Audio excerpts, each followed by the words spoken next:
बिस्मिल्लाहिर्रहमानिर्रहीम। आज का हमारा टॉपिक है सीक्वल कंस्ट्रेंट का। इसमें से बहुत सी चीज़ें तो हम प्रीवियस लेक्चर्स के अंदर पढ़ चुके हैं। कुछ चीज़ें हैं जिनको हम रिवाइज़ करेंगे और उनमें कुछ ऑलरेडी जो पढ़ चुके हैं उनमें थोड़ी सी एडिशन करेंगे। जैसा कि नल और नॉट नल का जो कंस्ट्रेंट है वो हम पढ़ चुके हैं। यूनिक कंस्ट्रेंट, प्राइमरी की, चेक, डिफ़ॉल्ट, ये चीज़ें हम पढ़ चुके हैं। यूनिक में थोड़ी सी एक चीज़ ऐड ऑन करेंगे जो कि लास्ट लेक्चर में मिस होगी। प्राइमरी की में भी एक चीज़ ऐड ऑन करेंगे। चेक को हम बड़ी इन डिटेल पढ़ चुके हैं। चेक कंस्ट्रेंट में हम नो चेक और चेक्स के साथ के जो एग्जिस्टिंग वैल्यूज़ हैं उनको इग्नोर करके नेक्स्ट पे जो है वो चेक लगे। ठीक है। डिफ़ॉल्ट भी हम बड़ी डिटेल में पढ़ चुके हैं कि जब आप डिफ़ॉल्ट वैल्यू सेट कर दें कोई भी एक स्पेसिफिक वैल्यू, तो ये तब उस कॉलम में इंसर्ट होगी जब आप उसको कोई भी वैल्यू नहीं देते ड्यूरिंग इंसर्शन। उसके बाद हम आज एक चीज़ जो पढ़ेंगे जो बड़ी इंटरेस्टिंग है वो है इंडेक्स से रिलेटेड। इंडेक्स जो है बेसिकली जब भी आप डेटाबेस से डेटा रिट्रीव करते हैं, ठीक है, तो आपका एक प्राइमरी की जो बाय डिफ़ॉल्ट आपका क्लस्टर इंडेक्स क्रिएट होता है। उसके अलावा अगर आप किसी और कंडीशन की बेस पे डेटा को डेटाबेस से गेट करना चाहें, टेबल से गेट करना चाहें, तो वो थोड़ा सा टाइम कंज्यूमिंग होता है। तो उसको थोड़ा फास्ट करने के लिए हम इंडेक्सेस जो है वो क्रिएट करते हैं। तो इसके बारे में भी हम थोड़ा सा पढ़ेंगे। ये आपका जब ह्यूज डेटा होता है, लार्ज अमाउंट ऑफ डेटा होता है, तो उसमें ये आपको हेल्पफुल करता है। ठीक है, तो बगैर वक्त ज़ाहिर किए स्टार्ट करते हैं।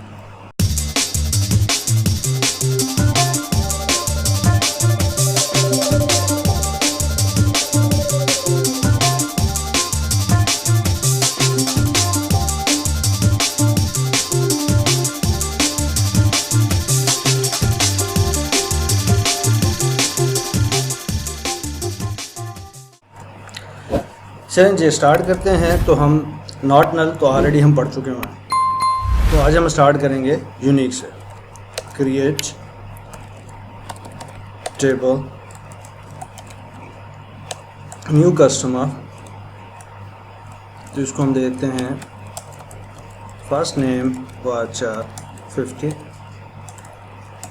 लास्ट नेम वाचार 50 और फ़ोन वाचार 50। यहाँ पे हम कंस्ट्रेंट ऐड कर लेते हैं।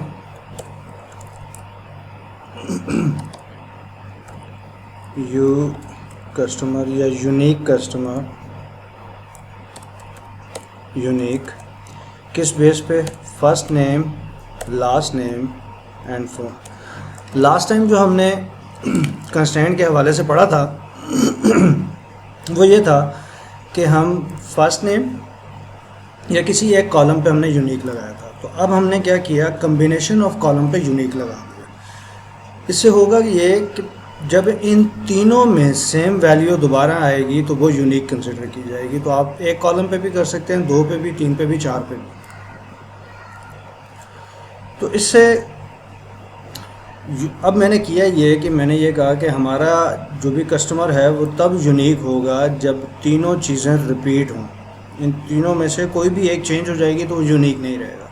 फॉर एग्ज़ाम्पल, एक फ़ोन नंबर के ऊपर अगर आपके पास कोई ऐसी डेटाबेस है कि एक फ़ोन नंबर पे मल्टीपल हायरार्की कस्टमर की बन सकती है। फॉर एग्ज़ाम्पल आप हेल्थ केयर ले लें, तो हेल्थ केयर में एक पर्सन है, उसकी फैमिली हायरार्की आप उसके फ़ोन से बना सकते हैं कि वो उसकी अपनी रजिस्ट्रेशन हो, उसके चाइल्ड्स की रजिस्ट्रेशन हो, तो फ़ोन नंबर जो है वो एक ही यूज़ हो रहा हो।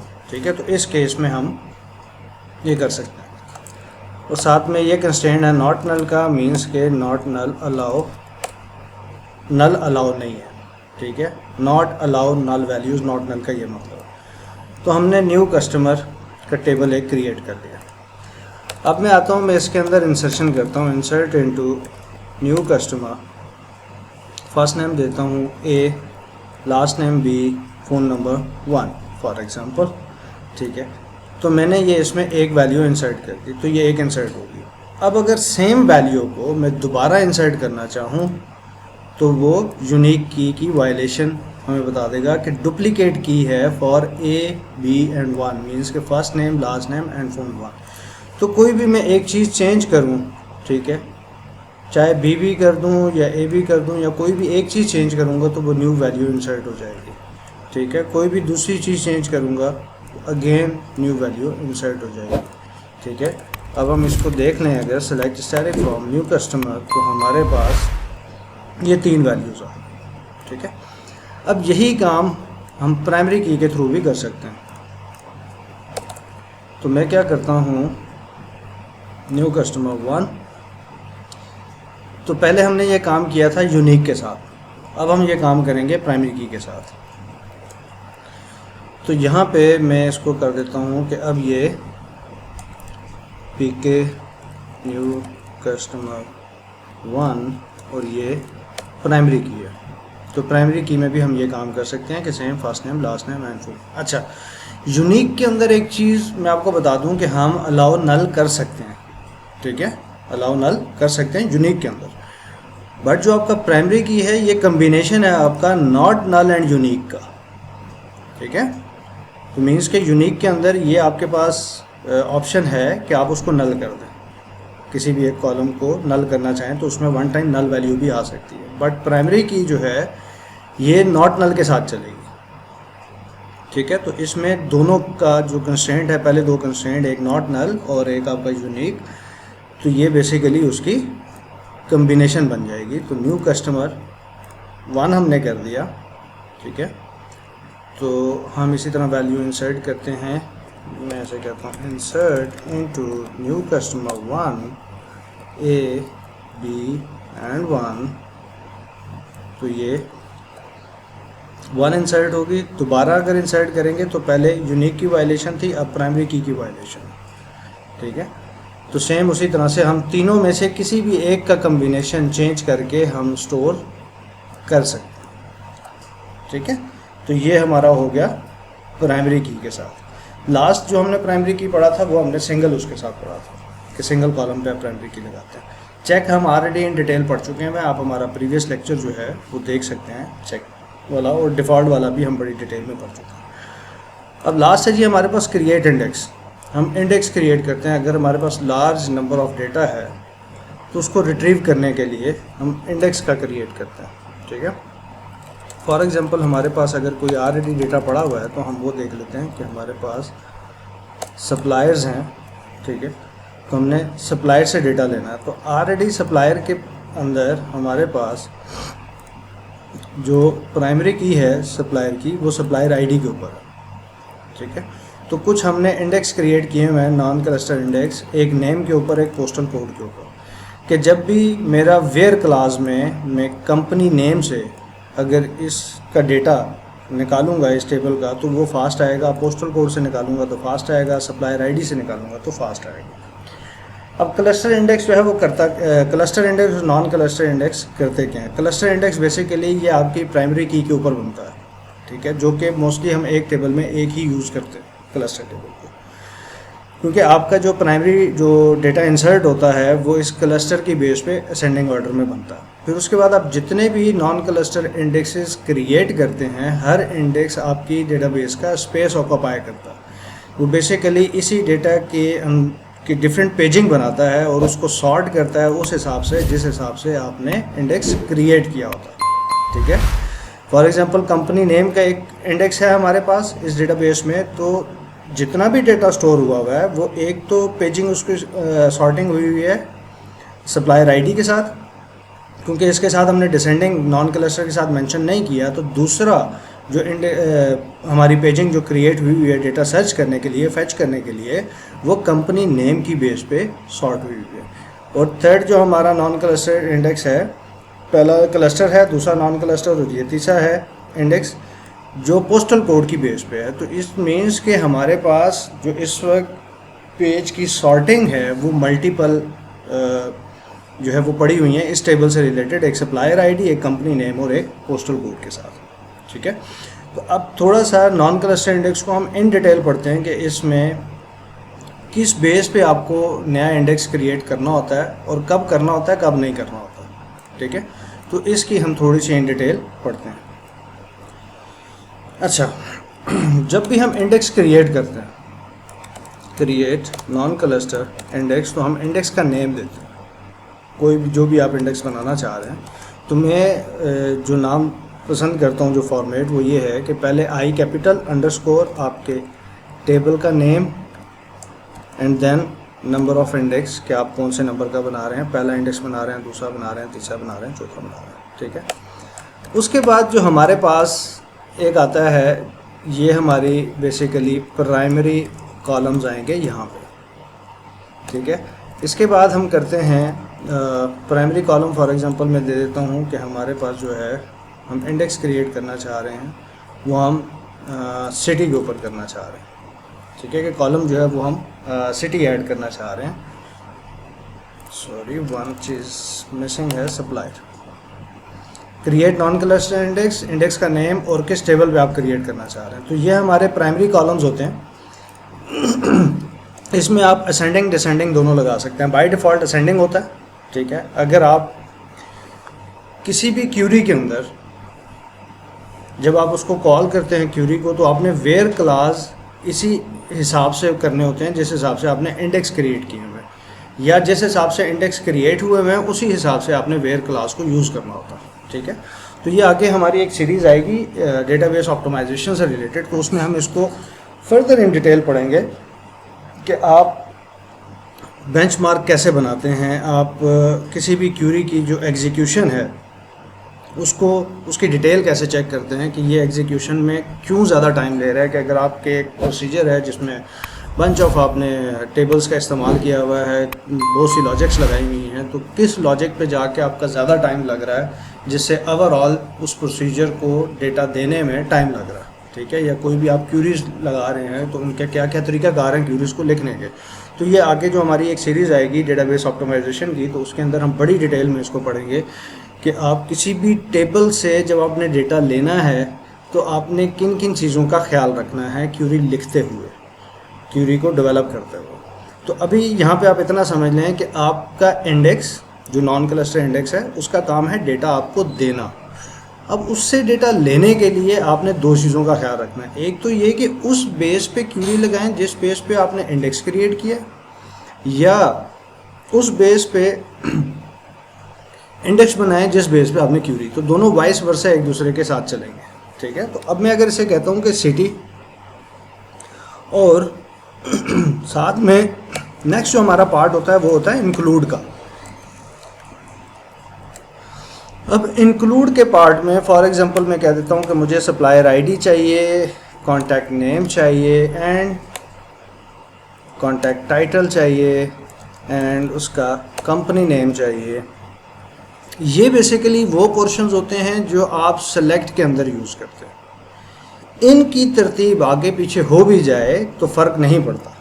ठीक है, फॉर एग्जांपल आपको एक और इंडेक्स क्रिएट करने की ज़रूरत पड़ जाती है जिसमें आपको जो टूल्स हैं वो सजेस्ट करते हैं, या आपकी जो क्यूरी की जब हम ऑप्टिमाइजेशन की बात कर रहे हैं, आगे जाके उसको स्टडी करेंगे पूरी सीरीज़ में, तो उसमें अगर आपको एक सजेशन मिलती है कि यार इसमें से ना एक चीज़ मिसिंग है, फॉर एग्जांपल इसमें से जी रीजन मिसिंग है, या एड्रेस मिसिंग है, या पोस्टल कोड मिसिंग है, कि वो भी इंक्लूड कर लें तो आपका मसला हल हो जाएगा। तो वो ज़रूरी नहीं है कि पोस्टल कोड को आप कहीं बीच में आपने लिखा हो।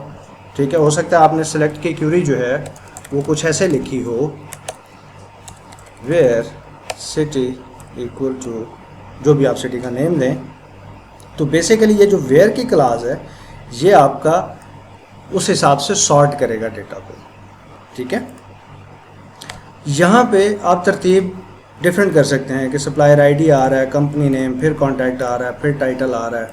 ठीक है, फिर उसके बाद आपका पोस्टल कोड आ रहा है एंड फिर कंट्री और ब्ला ब्ला ब्ला जो भी आप करें। ठीक है, फॉर एग्जांपल मैं यहाँ पे इन बिटवीन कहीं पे यहाँ पे लिख देता हूँ कंट्री। तो जब ये डेटा फैच करेगा तो बाकी तो चीज़ें ओके चलेंगी। कंट्री के लिए उसको आपके प्राइमरी उसमें जाना पड़ेगा, जो आपका इंडेक्स है वहाँ से स्कैन करके लाना पड़ेगा प्राइमरी टेबल के अंदर से। ठीक है, तो अब इस केस में ज़रूरी नहीं है कि आप यहीं पे नेम के बाद ही इंक्लूड के अंदर कंट्री को ऐड करें। आप इंक्लूड का जो कॉलम जो आपका पोर्शन है नॉन क्लस्टर इंडेक्स का, उसमें तरतीब ज़रूरी नहीं है, ठीक है। लेकिन यहाँ पे तरतीब ज़रूरी है कि अगर मैं रीजन इक्वल टू दिस कर दूँ and city equal to this कर दूँ, ठीक है, तो अब इस केस में वो इस क्लस्टर इंडेक्स पे आएगा तो ज़रूर, क्योंकि आपने सिटी को वेयर क्लास में यूज़ किया हुआ। लेकिन रीजन के लिए वो इस पूरे क्लस्टर के अंदर जितनी भी पेजिंग आपकी पड़ी हुई है जहाँ पे आपका डेटा स्टोर्ड है, उसको 1 बाई 1 उसे स्कैन करना पड़ेगा। अब इसकी एग्जांपल क्या है कि फॉर एग्जांपल आपके पास एक बुक शेल्फ है, ठीक है, या एम्प्लॉय का एक शेल्फ है, वहाँ पे आपने फाइल्स रखी हुई हैं एम्प्लॉय की। अगर आपसे आपका सीनियर ये कहे कि यार मुझे 10 नंबर आईडी वाली फ़ाइल चाहिए, अब आपने वहाँ पे फ़ाइल जो है वो सारी तरतीब से रखी हुई हैं आईडी वाइज, तो आप जल्दी से जाके 10 नंबर को ग्रैब कर लेंगे, ठीक है। अब अगर वो कहे कि यार मुझे वो चाहिए जिनके नाम में असलम आता है, ठीक है, अब मुझे वो फाइल चाहिए, तो अब आपको क्या करना पड़ेगा कि पूरे शेल्फ को स्कैन करना पड़ेगा एक एक करके कि कहाँ कहाँ पे असलम वाली फाइल्स पड़ी हुई हैं या जिनका नाम असलम से स्टार्ट होता है वो लेके आओ, ठीक है। तो अब आपको क्या करना पड़ेगा, स्कैन करना पड़ेगा, क्योंकि आपने जो फाइल्स रखी हैं वो आईडी वाइज रखी हुई है। अब इंडेक्स क्या करता है, जैसे ही हम इंडेक्स क्रिएट करते हैं, फॉर एग्जांपल मैंने इसे कहा जी कि सिटी के हिसाब से इंडेक्स बना दो, तो वो क्या करेगा, जो आपका ऑलरेडी डेटा है उसकी अलग से पेजिंग करेगा, और पेजिंग की जो सॉर्टिंग है, क्योंकि हमने इसमें असेंडिंग डिसेंडिंग नहीं दिया हुआ, तो बाय डिफ़ॉल्ट ये असेंडिंग है, तो वो सॉर्टिंग करेगा सिटी वाइज कि पहले इस सिटी के आ जाएं सारे, फिर इस सिटी के आ जाएं, फिर इस सिटी के आ जाएं। तो जैसे ही आप city name equal to this करेंगे, लाइक करेंगे, स्टार्ट विद करेंगे, तो उसने मेन पे आईडी वाले शेल्फ में नहीं जाना, अब उसने सिटी वाले शेल्फ पे जाना, ठीक है। सेम इसी तरह से अगर कॉन्टैक्ट नेम पे किया होगा, तो मैंने शुरू में कहा था कि इंडेक्स जो है वो आपका साइज़ इंक्रीज़ करता है टेबल्स का, क्योंकि वो आपके टेबल की एक डुप्लीकेट कॉपी बनाता है, ठीक है, जो कि एक कॉपी आपके पास पड़ी हुई थी उसमें सॉर्टिंग सीधी कर देता है। ये बेसिकली लॉजिकल आपकी सॉर्टिंग होती है डेटा की, जब वो आपको फेच करते हुए वो डेटा देता है। तो जितने आपके नॉन क्लस्टर या क्लस्टर इंडेक्स होते हैं, जब आपके इंसर्ट और अपडेट हिट होती है तो वो उन तमाम पेजिंग को सेट करती है, ठीक है।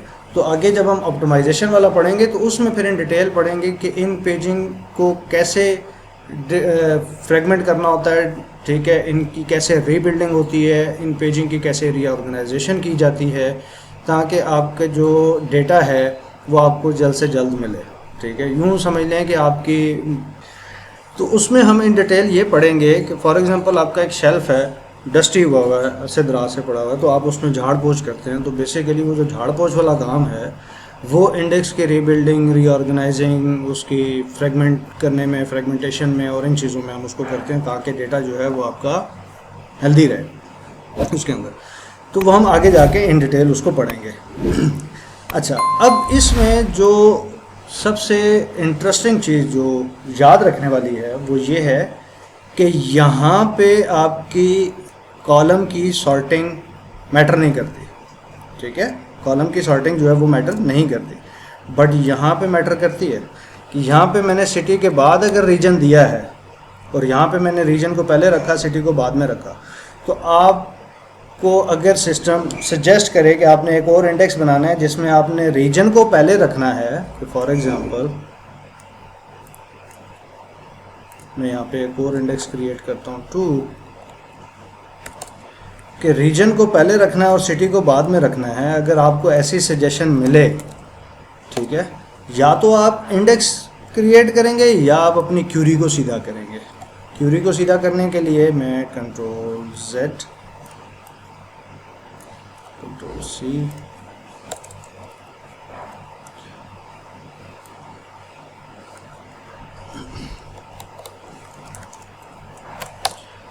ठीक है, ये क्यूरी आपका ये इंडेक्स इस्तेमाल करेगी और ये क्यूरी आपका ये वाला इंडेक्स इस्तेमाल करेगी, ये क्यूरी, ठीक है। तो या तो आप एक नया इंडेक्स बनाएंगे जो आपकी इस क्यूरी को फुलफ़िल करेगा, ठीक है।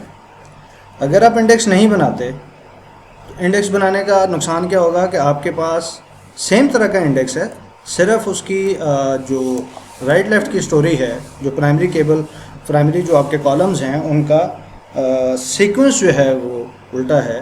तो जब आप एक और इंडेक्स क्रिएट करेंगे तो ये आपकी उतनी ही और स्पेस ले लेगा जितनी कि इस वाले इंडेक्स ने ली हुई है, ठीक है।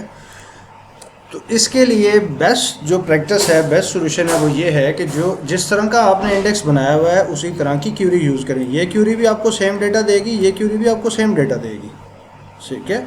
तो जब आपने सेम तरह का आपको डेटा चाहिए तो दोनों में आपको डेटा जब सेम मिलना है तो आप एक और इंडेक्स क्रिएट करके क्यों स्पेस ज़्यादा बना रहे हैं, क्यों ज़्यादा स्पेस ऑक्यूपाइड कर रहे हैं। तो बेटर ये है कि जिस तरह का मैंने शुरू में कहा था कि वाइस वर्सा चलेंगे, या तो आप वेयर क्लास उस तरह का यूज़ करें जिस तरह का आपके पास इंडेक्स है, या इंडेक्स उस तरह का क्रिएट करें जिस तरह की आपके पास क्यूरीज है। तो आपके दोनों में सिमिलैरिटी और सीक्वेंस का होना ज़रूरी है, ठीक है। तो आपने अपनी क्यूरीज़ का जो स्टैंडर्ड है वो आपको थ्रू आउट उस डेटाबेस के अंदर सेम होना चाहिए।